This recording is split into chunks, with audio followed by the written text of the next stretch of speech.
Dubai Precious Metal Conference 2019 in discussion with one of the industry leaders and ardent followers and one of the most important personalities in the Dubai gold retail sector, Mr. Siroya. How are you doing, sir? I'm fine, thank you. Very well. Sir, there has been so much being talked time and again about the millennials, and I think by the time we finish talking, the millennials would have grown old. How do you look at this development, sir? Is there really changes that are happening in the retail sector? Are retailers taking them seriously, or is it only talking? Actually, when we talk of millennials, what we mean to say is not people who were born at the beginning of this millennium. What we mean is people who are young. And when we talk young, we're talking about people who are just joining the workforce or just a few years into the workforce. You see, their likes have changed totally. They are not coming from the same environment when gold jewelry was thought to be a tradition and you had to buy gold jewelry, gifting was gold jewelry. No, now they are looking into brands, they are more brand conscious, they are traveling, so they are more aware. And you see, all these people are working by themselves. Yes. So when they work, they have a disposable income, and when they have disposable income, their lifestyle is different. So they travel, they move around, they party, all these things, and for that they need accessories. And that is the reason a larger spend is going towards the luxury products and branded items. So that is the reason, as jewelers, we should always, I think we should always adapt. And once we adapt to that change and accept that there is a change, we will evolve into our designs, and we will make designs which are a little lightweight, which will appeal to this new generation. See, gone are the days when the new generation, the younger people, will not buy the chunky jewelry. They might buy it. They might buy it for one wedding. But once in a lifetime. Exactly. It won't be used again and again. So for the daily use, it will always be smaller pieces of jewelry. So as jewelers, as manufacturers, we have to evolve and we have to adapt this change. If you adapt this change, I think we still have a good way to go. Pretty much. Sir, if the claims of 4 to 6% of the entire worldwide internet sales is jewelry now, do you think that 4 to 6% is a big threat, or is it going to be increased by the day, or do you think it's something that the retailer need not really be afraid of? Actually, I don't see it as a threat. Okay. In fact, I see it as a compliment. Because what is happening is the young people, they want to buy jewelry or anything. You see, it is instinctive for them. Even if they want to order food, they'll go online and order. They want to order a book, they will order online. So you see, they have, because they can read the reviews, they can find the details, and influencers are there. So all these things are there. But when it comes to jewelry, see, they will do their research online. They would want to still touch and feel the product. So up to the time this touch and feel is there in jewelry, I don't think as jewelers we need to be too much afraid, but definitely we should have a net presence where we can showcase our products. You're right, you're absolutely right. So tell us something, there have been quite a significant change in the last maybe 2 or 3 years in the Dubai economy in terms of the retail sector. How do you look at now the economy being stable? What's in store for the retail according to you in the next year, keeping in mind the Expo 2020? You see, Dubai has always, once again I'll use the word evolved. And given the international system today, there is a lot of demand for transparency.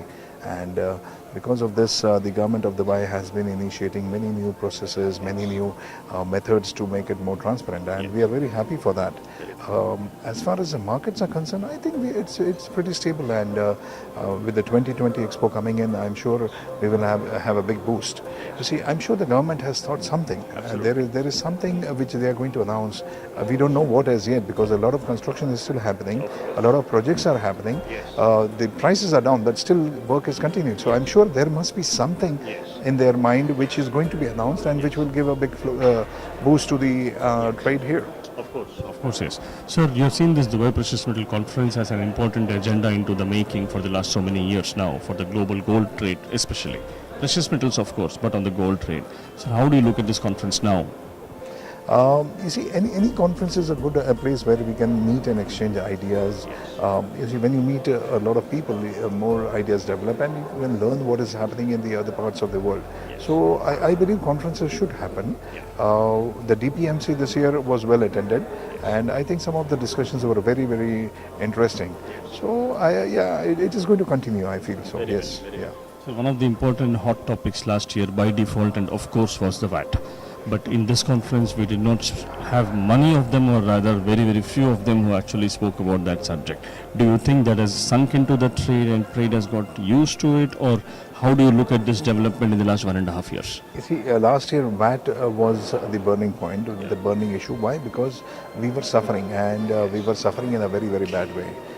The government listened to us. They did a lot of research on their own. The various departments of the government, they supported us, and finally it all boiled down to that Dubai is a major export market, and we were just collecting VAT and paying, and then getting the refunds. So it was not very conducive to the atmosphere, and that's the reason the government has now come up with the ruling that B2B there is no VAT. Once that was done, there was nothing much to be spoken about. At the retail level, VAT is there for every commodity. Yes. You see. So we cannot be special. As jewelry, we cannot say that we want no VAT. No, right. Definitely not. But definitely, still now also, we are requesting the government that since our raw material, which is gold, and the pure gold is exempt from VAT. That's right. Okay? So we are still requesting that when the pure gold is exempt from VAT, the VAT should be only on the value addition. Yes. See, it makes sense only for one reason, that when a jeweler is investing 100% of the money, Yes. he's doing all his efforts and everything, and his profit, That's right. the net profit is less than 5%. Yes. So the government is charging 5%, it becomes a little heavy for the end consumer. Correct. And that is the reason, maybe at the retail level also, you see the local residents, the expatriates who are resident in this country, they are shying away from buying jewelry because it is 5% more expensive. And if you compare price, apple to apple, it would be almost equal in the other countries where they are supposed to take it or where they originate from. Absolutely. So I believe that our request is still there to the government to look into the possibility of putting it on value addition You're only. right. But sir, the VAT refund that has got into account now for tourists, I think that's The VAT refund is only for tourists. Yeah, but So that it's has not got some relief. to the tourist, yes. But again, what happens is, you see, when high net worth individuals are traveling, they don't want to collect VAT refunds. Absolutely right. Okay, so And the purchases are also high volume. yeah, they are all high volume and they don't want to collect VAT refunds. So generally, they also shy away a little bit. So there is a little impact, definitely. Okay. We have requested the government. We are again and again requesting the government to consider this, and hopefully one day they will also accept our request. Very well.